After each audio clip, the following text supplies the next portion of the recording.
Jurassic Island, premier parc dédié aux dinosaures de toute la Caraïbe.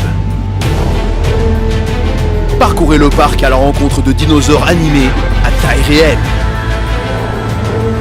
Au programme, plongez dans l'ère du Jurassique en réalité virtuelle avec la toute nouvelle attraction Jurassic VR. Infos et adresse sur le site www.jurassic-island.com. Venez vous fondre le temps d'un instant dans un autre monde.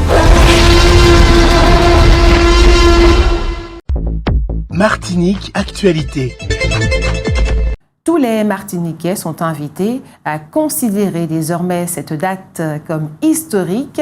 Depuis samedi, le 16 septembre donc, les volcans et forêts de la montagne Pelée et des Pitons du Nord sont inscrits au patrimoine mondial de l'UNESCO. Cela a été décidé par le comité du patrimoine réuni à Riyad, en Arabie Saoudite. Cependant, pour que cette inscription soit effective, la Martinique devra présenter avant le 1er décembre 2025 la preuve de l'application des recommandations exprimées par le comité du patrimoine dans le plan de gestion. Patrice Monthieu, le procès de Patrice Monthieu se poursuit devant la cour d'assises de Paris. Il est accusé d'avoir assassiné Aude Jean-Alexis, une jeune femme dont on n'a toujours pas retrouvé le cadavre.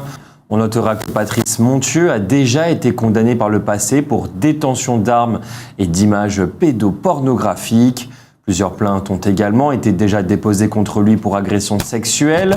On notera que l'expert psychiatre a révélé que Patrice Monthieu, lui, a dit que la jeune fille venait parfois chez lui pour des jeux sexuels. Mais ce dernier n'a toujours pas été interrogé directement, aux grandes dames de son avocat, maître Alex Ursulé. Après un premier débrayage du personnel technique la semaine dernière, les salariés de la collectivité territoriale de Martinique, regroupés dans pas moins de 5 syndicats, menacent de lancer une grève dans l'ensemble de la collectivité. Ils réclament de meilleures conditions de travail et davantage de personnel. Un tel mouvement serait sans doute une catastrophe pour l'économie du pays puisque de nombreuses entreprises vivent de la commande publique, souvent symbolisée par les appels d'offres de la CTM. Cette grève viendrait s'ajouter aux problèmes déjà provoqués par la cyberattaque dont a été victime la collectivité, une cyberattaque qui a considérablement ralenti toutes les activités de cette dernière. La France n'est pas le seul État européen dont une partie de la population parle d'autres langues que la langue nationale. L'Union européenne est une organisation multilingue qui compte 24 langues officielles.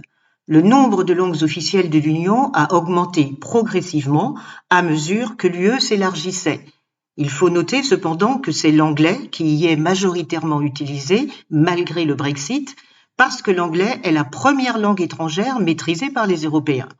Cependant, une directive ou un règlement européen ne sont réputés juridiquement opposables que s'ils ont été traduits et publiés dans chacune des 24 langues officielles de l'Union. Pour différentes raisons, le cas des États membres qui avaient plusieurs langues nationales ou plusieurs langues officielles n'a pas posé de problème au moment des adhésions. C'est le cas de la Belgique, par exemple, qui possède 3 langues nationales, l'allemand, le français et le néerlandais, qui sont également parlées dans d'autres pays limitrophes. Or, il se trouve que le 17 août dernier, le gouvernement espagnol, alors dirigé par le socialiste Pedro Sánchez, a demandé à ce que le basque, le catalan et le galicien soient désormais reconnus comme langues officielles de l'Union européenne. Mais l'Espagne n'a qu'une seule langue nationale, à laquelle s'ajoutent des langues régionales qui ne sont, dans l'ensemble, parlées qu'en Espagne et qui sont des langues co-officielles dans chacune des régions espagnoles concernées.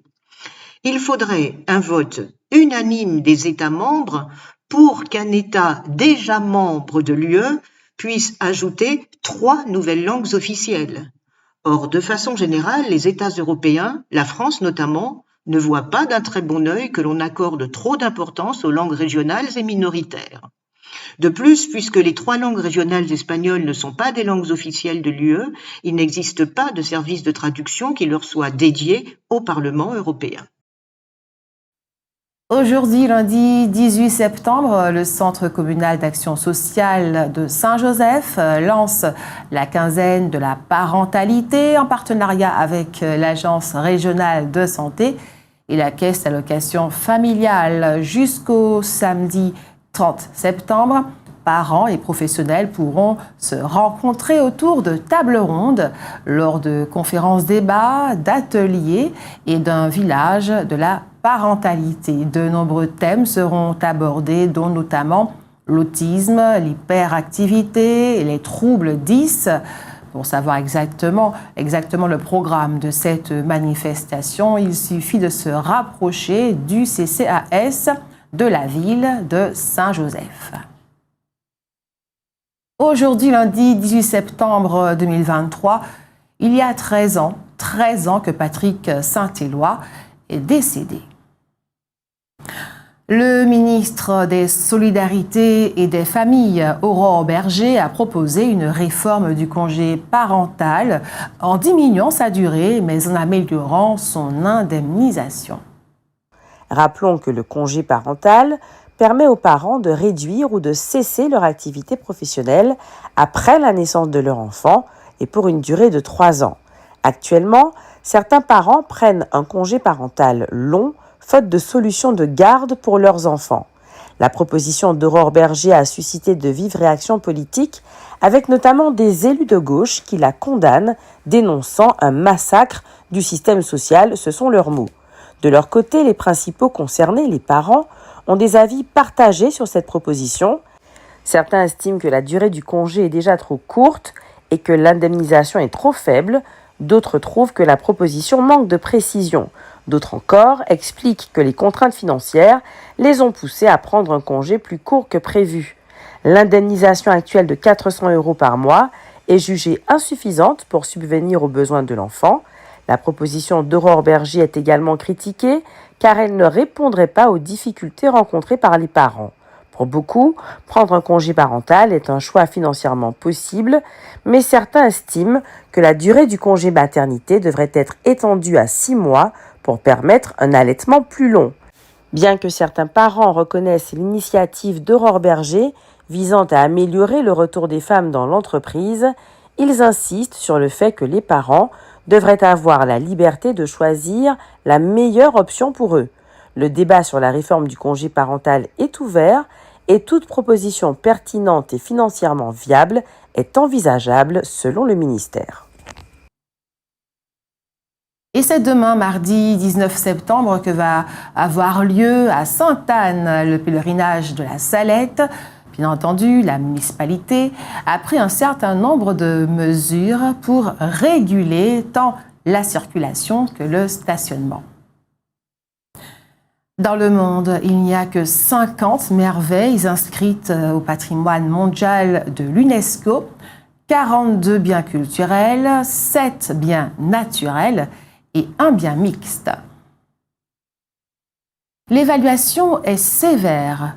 Instauré il y a plus de 10 ans, le RSA, le revenu de solidarité active, n'a pas réussi à jouer son rôle de tremplin vers un emploi, alors même que son coût total pour l'État se chiffre à 15 milliards d'euros par an.